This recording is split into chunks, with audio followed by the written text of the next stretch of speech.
Welcome back to BYU Sports Station. We are live in Studio B with your day-to-day BYU Sports play-by-play. I'm Spencer Linton alongside Jerem Jordan. It is now our pleasure to welcome in New York Times best-selling author, longtime friend of the program, Jeff Benedict, who went to #1 on Amazon after his appearance on The Herd with Colin Cowherd recently. And so we're just going to go ahead and move you to #1 on the Deseret book list as well. I don't know if that's official. That's really your aim. We're just going to do that, Jeff. Yeah, let's get there. Hey, welcome back to the show. Thanks for having me. I love the new studio. This looks fantastic. Thank you. Yeah, we like it too. We love your T-shirt as well. The old school MTV Spring Break '88. 88. Is this a shirt you've had the whole time, or did you buy it later? I have a lot of old T-shirts. Throw it through the washer a couple times, you're good to go. It's well played. Your new book, Lebron, is really fun. Jeremy and I were picking through it last night. We'll get to some of the specifics in just a minute, but how would you describe the project overall as you put together this new book on another incredible star? This one was like, at the beginning, I felt like the best comparison I could make, we're in the Intermountain West here, so it was like standing at the bottom of a very large, wide-based mountain and not being able to see the top, and really wondering, how am I going to get there as a writer? It was intimidating, and at times I'd even use the word a little scary, just trying to. I felt a similar thing with the Patriots book. So I've had this feeling before as a writer. I actually think it's good though to be a little uneasy, and when you feel intimidated by something, it forces you to work harder and never assume that, oh, I can do this because I've done this before. I think when you do that as a writer, that's actually not healthy. And so I was definitely had that feeling of overwhelming sense of magnitude. Like, this is one of the probably 3 greatest athletes in this century to come out of America. And he's the greatest basketball player of his generation, and he's in the conversation with Michael. And so there's a level of expertise he's attained as a performer, and you want to try to capture that as a writer. Did you always want to do LeBron? Because you've checked a few awesome boxes here. Steve Young, you got Tom Brady and the Dynasty, which is excellent. You got Tiger, right. You got LeBron. Now, was LeBron like on your hopeful list of books in the future? Well, that kind of thinking didn't happen right away. After I did Tiger, I pitched the Dynasty next to my publisher, and they said they would give me a contract to do the Patriots story, but that first I needed to gain access to Foxborough. And once someone in the team, either the owner, the coach, or the quarterback, gave me access, then they'd give me the contract. In the meantime, they wanted me to do something else. And I said, well, why don't you suggest what that might be? And having just done Tiger, they said, why don't you do LeBron? And as soon as they said that, I said, I'm in. Like, I didn't need to think about it. It's sort of like that book, Blink, where when your initial instinct is yes, you shouldn't question that instinct. I've said this, like, this isn't something I needed to talk to anybody about. I didn't need to think about it. I didn't need to consult. I just, in that room, I said yes. And then I went off and started LeBron, and then I got into Foxborough. So I stopped LeBron, did the Patriots, and then came back and finished LeBron. Jeff Benedict, New York Times bestselling author, is on BYU Sports Nation. Now, Danny Ainge is a name that is synonymous with high-level NBA personnel for what he did as a player and certainly what he's been doing as an executive. He is quoted in your book talking about LeBron, and it's a fantastic quote. In fact, Jerem found this. I'm going to read it verbatim. I love this. Yeah. Pages 284 and 285 for those wondering. After watching LeBron in high school, Ainge told Sports Illustrated writer Grant Wall, "If I were a general manager, there are only 4 or 5 NBA players that I wouldn't trade to get him right now." Incredible. Now, it continues. A few years later, Ainge ran into Wall, who told him, "Well, you were right about LeBron." Ainge told Wall, "No, I was wrong. I should have said I would have traded anybody for LeBron." What were your interactions like with Danny Ainge as you wrote this book? I love Danny for a lot of reasons. Look, when I was in high school, when MTV got started, Danny Ainge was on the Celtics. Yeah. And he was this young, brash player. I mean, gets in fights with Tree Rollins. I mean, he was just, if you grew up in New England like me and especially if you grew up and you were like one of the only Mormons in anywhere, Ainge and Young were your guys. And I was a huge Celtics fan. So to be able to interview Danny for this book was great because Danny has had so many interesting intersections with LeBron James, starting with the fact that Danny was one of the first NBA executives to see LeBron as a high school player, as a sophomore. He had seen LeBron play in a camp in New York, and he knew how good he was. And that's why when Grant Wall wrote that very famous Sports Illustrated cover story, The Chosen One, he had interviewed Ainge, and Ainge said that quote, there's like 5 players probably that I wouldn't trade for LeBron.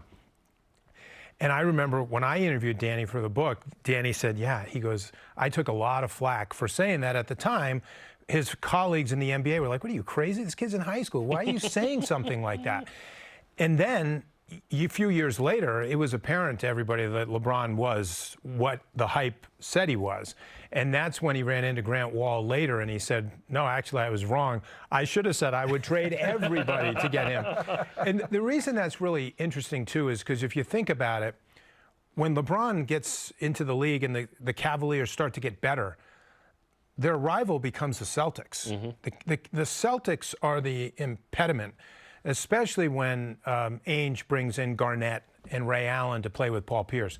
That rivalry really heats up, and suddenly Ainge is now really intertwined with LeBron because the Cavaliers and the Celtics have these great playoff series that go on all the way till LeBron goes to Miami, and then it shifts. Now it's not Cleveland and Boston, it's Miami and Boston. And now it's Ainge fighting with Pat Riley, you know, and it just, so Ainge has had a long life with him. And Danny said something interesting, which is, if you think about his career, as a player, I had to deal with Michael Jordan my whole career. And as an executive, I've had to deal with LeBron. LeBron, he's still dealing with him, right? With the Utah Jazz, which is crazy. I would love a Danny book in the future, by the way, just my little request to you. But I've been struck by what LeBron went through. We knew that, hey, he didn't have a father growing up. I have a 9-year-old, so I'm at the part where he's 9, and he's living with another family, and his mom's trying to make ends meet. What he went through was incredible to get where he is because it was less than ideal, but he attributes those hardships to turning him into what he became. You guys remember that story I wrote about Spencer Hadley when he was a player here called Redemption for Sports Illustrated, which was one of the most popular stories I wrote in my time at SI. This part of LeBron's book reminds me of that, is that when you think about the families in Akron, Ohio, who raised LeBron, there's an expression that gets way overused, it takes a village. In this case, that actually is true. And I thought when I was writing this, the way that LeBron's mother raises LeBron has been misframed. Single mother, 16 years old when she got pregnant. I thought when she gives LeBron to another mother and father to take into their home and raise after 4th grade, instead of looking at that as someone whose life is a mess, I looked at it and thought, holy mackerel. Do you know how hard it is for a mother to give her only child away to another mother to raise? That's not someone whose life is out of control. That's someone who's got tremendous courage and love for their kid. And the Walker family that takes him in, Frankie Walker took LeBron in not because he thought he was a prodigy and someday was going to be a great NBA player. He didn't know that. LeBron, he's the one who puts a basketball in LeBron's hand. LeBron had never played basketball at that point. That's what's so beautiful about this. Frankie Walker, who's now the dad figure, takes LeBron out in the backyard, puts a basketball in his hand, and shows him how to play basketball. Here's what's so beautiful about this. A few months ago, when LeBron broke the all-time scoring record in Los Angeles with Kareem Abdul-Jabbar sitting there, who else was in the arena that night? Frankie Walker. Awesome. I mean, those are the stories about LeBron that people don't know, and his life is full of that. It's just full of that. And if you like to me, those men and women in Akron who came into LeBron's life, they're the biggest reason that LeBron got out. Jeff Benedict, the great author, is with us on BYU Sports Nation. You've done a number of books, of course, the referenced Steve Young book, and then the trio with GOATs, Tom Brady and the Dynasty, LeBron now, Tiger Woods. Are there any attributes that those high-level athletes share? That you notice like some common denominators? If so, what are they?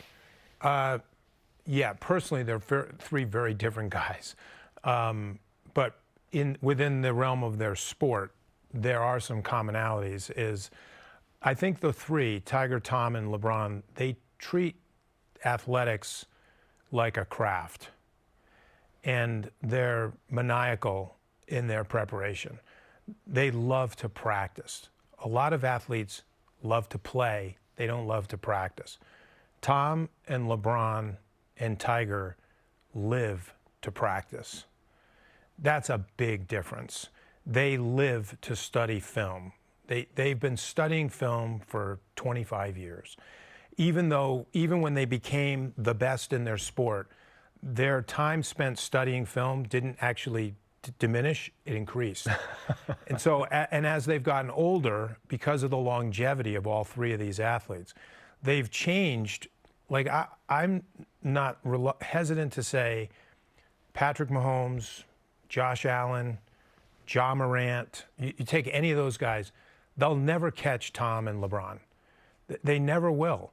Because if you look at how Tom and LeBron started in team sports and the way they've methodically approached how they treat their bodies, how they play the games, they manage games.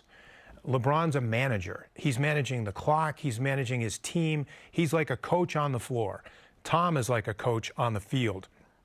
That's why his relationship with Belichick worked so well for so long. Belichick had a coach on the field, not a player, a coach. And I just think that their dedication and their determination to be the greatest in the world is what drives them to be different than everybody else. But the discipline, it's that self-discipline. All athletes are disciplined to be at a base level. You have to be, right? They have to work out. They have to eat a certain way and be here at this time. They all do that, but there's levels to that. And then there's levels above levels. And I think when you look at guys like Tom and LeBron and Tiger, you're looking at three guys they're in a realm that no one else is in, and you're not getting into that. There's not going to be another quarterback who wins 7 Super Bowls. Yeah. It's not going to happen. No. And the fact that LeBron is almost 40, and he can still score 40 if he wants to. He could score 40 every night if he wanted to, or he can do 20 and 20 like he did in his last game. Thank you, Shaq, for pointing that out. Yeah, that was interesting. Okay, my friend this morning, as I was driving in, we exchanged Marco Polos. He works in D.C. His name's Manti, and he goes, "Dude, you should read this LeBron book." I'm listening to it. I go, "Funny thing is, I know the author, and I'm reading it, which is awesome." What did it take to make this book? Because it's quite the process, speaking of process, for you.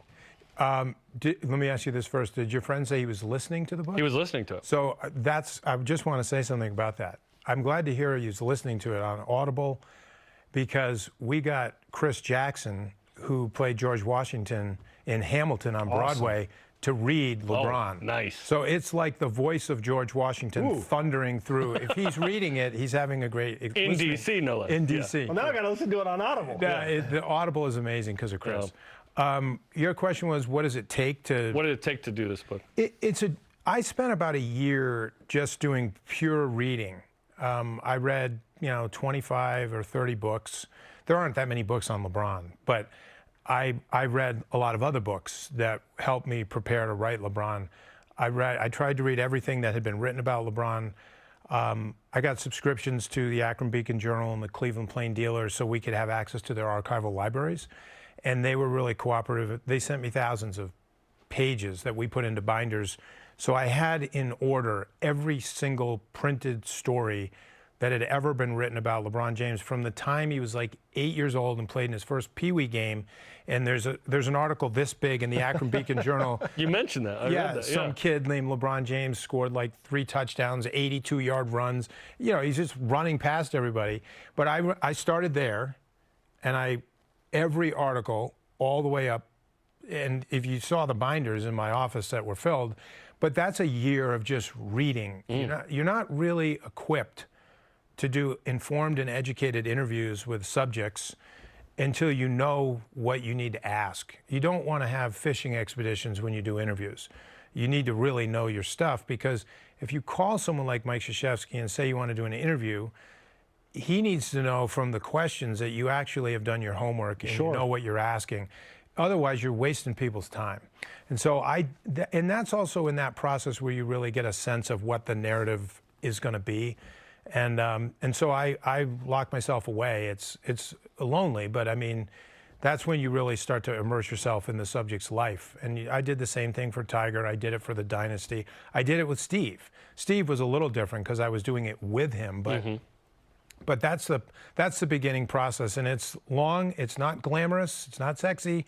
It doesn't even sound fun, but to me, it's fun, because if you're doing that with someone that you're actually fascinated by, then it is fun. It's work, but you're reading about someone and learning about someone that is really interesting. And so I found LeBron's origin story fascinating. And this is the value of a book as opposed to, you know, something that may be more surface level, which is you go real deep, you went super, and then you can get in there. And that's why it's worth it to still read books, kids. Yes. Still read books. Like, there are podcasts, there are shows like ours, there are articles, but books have value still. Yeah. Books have value because of that depth. Certainly. Yeah. I love you saying that. You keep saying that. It matters. My daughter reads a ton, and I'm like, hey, that's the best thing you could be doing. All my kids are all reading this right now, because I don't say much when I'm working on books, and my wife and my children read them when they're done. And my wife doesn't, you know, follow LeBron, but she's reading it now, and she's halfway through. My wife's a huge reader, and she's halfway through, and she's like, I'm so into his story because I'm into his mom and all the stuff that's going on. And to me, that's what it's about. The basketball stuff, you know. There's not a lot I can tell you about the games that he won, because you know what games he won. But what you don't know is like all the stuff that is in him that that never comes out. How he met Michael Jordan, how he met Jay-Z, what kind of relationship he had with Jay-Z when he was a teenager. Just that sentence is absurd. He had a relationship with Jay-Z when he was a teenager. Yep. He had Michael Jordan's cell phone number in his pocket as a junior in high school, and not bragging about it. I mean, that would be like me when I was in high school walking around with Larry Bird's phone number and not telling my friends.